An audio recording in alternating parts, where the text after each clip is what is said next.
Assalamualaikum warahmatullahi wabarakatuh. Alhamdulillahirabbil alamin. Rabbi shrahli sadri wa yassirli amri wahlul 'uqdatam min lisani yafqahu qawli. Amma ba'du. Alhamdulillah, kita patut bersyukur kehadirat Allah Subhanahu wa taala, di mana di kesempatan ini kita bisa bertemu walaupun lewat media online ya. Tidak apa-apa, yang penting tetap sehat selalu dalam lindungannya dan kita bisa belajar bersama. Selawat serta salam tetap kita sanjungkan, kita limpahkan ke junjungan kita Nabi Agung Nabi Muhammad sallallahu alaihi wasallam, di mana suri tauladan contohnya kita dapat mengambil semuanya secara baik, secara benar. Adapun di kesempatan kali ini kita akan membahas tentang qanaah, yaitu suatu kesatuan akhlak terpuji dalam diri kita. Kita mulai bahas dari pengertian dulu, makna qanaah. Tentunya qanaah itu berasal dari bahasa Arab ya. Qani'a, qanu'an, qanaatan, yang artinya cukup atau rela.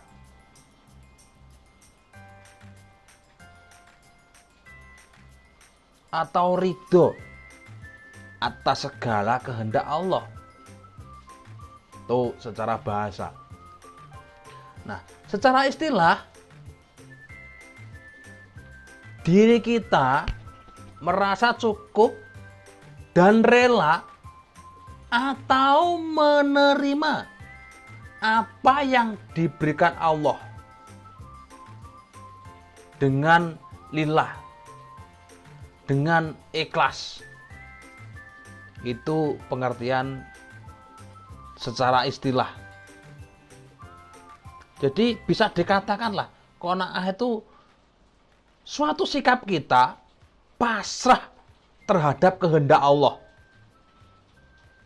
Apa saja kehendaknya, ya baik berupa kenikmatan, berupa karunia apapun, sehingga kita senantiasa dalam ketaatan Allah, dalam ketaatnya. Jadi hal inilah yang perlu dimengerti dan perlu ditumbuh kembangkan dalam diri kita.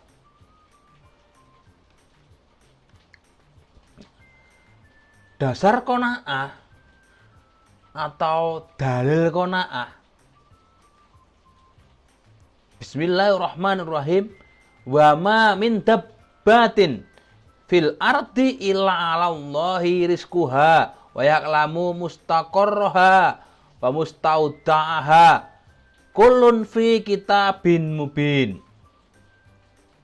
Artinya, tiada suatu yang melata di bumi melainkan di tangan Allah rezekinya. Dan Dia mengetahui tempat berdiam binatang itu dan tempat penyimpanannya. Semuanya sudah tertulis dalam kitab nyata, yaitu Lauhul Mahfuz. Itu adalah dasarnya. Jadi dasar qanaah itu adalah tidak ada barang di bumi ini, baik hewan yang melata pun, yang tidak berada di tangan Allah. Semuanya itu berada di tangan Allah. Baik dari segi rizkinya, tempat berdiamnya, ataupun penyimpanannya.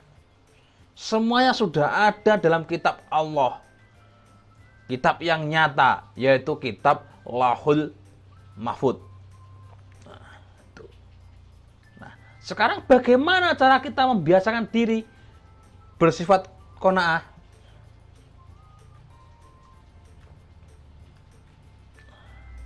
Yang pertama, jelas, ketika kita diberikan Allah Subhanahu wa taala, ketika kita mendapatkan suatu gaji misalkan, uang dari bapak ibu, uang saku. Kalau anak-anak jelas ya dikasih uang saku, dikasih baju baru, sepatu baru, atau mungkin kalau yang perempuan dikasih parfum baru, dikasih make up baru. Nah, itu caranya adalah bersyukur dan tidak menuntut yang lebih, serta tidak menyombongkan diri. Yang laki-laki misalkan diberikan motor baru, sombong, nggak boleh. Atau mungkin diberikan motor yang ya biasa-biasa saja, maka menuntut yang lebih juga tidak boleh. Cara membiasakan dirinya tidak menuntut, jadi kita terima saja dengan lapang dada, dengan ikhlas, dan selalu yakin bahwa rezeki sudah ada yang mengatur, yaitu Allah SWT. Kita diwajibkan untuk berusaha, ikhtiar namanya, kayak kemarin yang kita bahas, dengan jalan yang baik, jalan yang diridhoi Allah, jalan yang halal. Kalau misalkan kita pengen cerdas ya belajar. Kalau misalkan kita pengen mendapatkan suatu hal ya bekerja misalkan. Nah, itu dengan cara yang baik, tidak mencuri atau tidak lain sebagainya. Dan tidak mudah putus asa. Gagal ya diulang lagi. Menghindari sifat iri, dengki terhadap keberhasilan temennya atau yang lainnya. Misalkan temennya mendapat ranking 1, terus yang lain itu, nah misalkan terus berkata yang agak kasar atau bahkan yang lain, temennya beli motor baru, yang satunya pokoknya saya nanti harus minta sama ibu misalkan. Nah, itu sifat iri, jadi nggak boleh. Membiasakan diri untuk hemat dan sederhana. Sederhana itu membeli suatu hal dengan berdasarkan kebutuhan. Kalau misalkan nggak butuh HP ya tidak usah beli HP. Kalau misalkan butuh HP ya beli HP. Jadi HP itu bukan suatu hal yang bagaimana gitu, tapi suatu kebutuhan. Beli HP suatu kebutuhan untuk belajar, bukan untuk ngegame. Nah, misalkan itu. Menerima ketentuan Allah, menerima kehendak Allah dengan sabar dan ikhlas. Itu cara membiasakan diri untuk hidup menjadi qanaah. Biar hati kita itu qanaah, punya rasa berserah diri sama Allah, punya rasa rela kepada Allah. Nah, terus syaratnya untuk membiasakan diri agar kita bisa disebut dengan qanaah itu bagaimana? Agar kita bisa dilabeli dengan qanaah itu bagaimana? Seperti tadi, membiasakan diri itu juga suatu syarat. Jadi, membelanjakan atau melakukan suatu berdasarkan prinsip kebutuhan. Beli HP boleh nggak? Boleh. Asalkan berdasarkan kebutuhan. Kebutuhannya untuk apa? Misalkan untuk Zoom, untuk Google Meeting, untuk mencari bahan-bahan diskusi, mencari bahan-bahan sumber belajar, boleh. Tapi kalau untuk nge-game, untuk apalah yang nggak penting, maka itu bukan berdasarkan kebutuhan, tapi suatu berdasarkan dengan ya bisa dibilang suatu kesombongan jadinya. Kalau misalkan nggak terlalu butuh, beli misalkan. Pakai motor biasa saja cukup, ke sekolah pakai pesawat terbang. Nah, itu kan nggak pas namanya. Jadi bisa jadi artinya beda. Merasa tenang dalam kekurangan. Misalkan kita, ya namanya orang itu pasti punya kelebihan dan kekurangan. Jadi merasa tenang dalam kekurangannya. Tidak merasa resah. Tidak merasa kita mendapatkan rezeki yang sedikit. Itu kan Allah yang ngatur. Kalau sudah Allah yang ngatur ya pasti Allah tuh kalau ngatur pas, nggak mungkin nggak pas. Jadi sikap kita ya tenang. Walaupun kita merasa kurang, tapi kalau Allah itu mencukupkan itu kan beda urusannya. Jadi kita tenang lah pokoknya, intinya tenang, santai. Tapi santai tenang itu dalam tanda kutip ya, bukan kok tidak usah makan terus tenang terus nggak mau cari makan, bukan. Tapi tenang itu kalau sudah mendapatkan hanya sedikit misalkan, maka kita sabar, itulah tenang. Itu senang maksudnya adalah sabar itu. Mencegah dari hal yang mencari banyak atau berlebih-lebihan. Jadi kalau uang 5.000 saja cukup, kenapa bawa uang 1 juta? Nah, itu logikanya.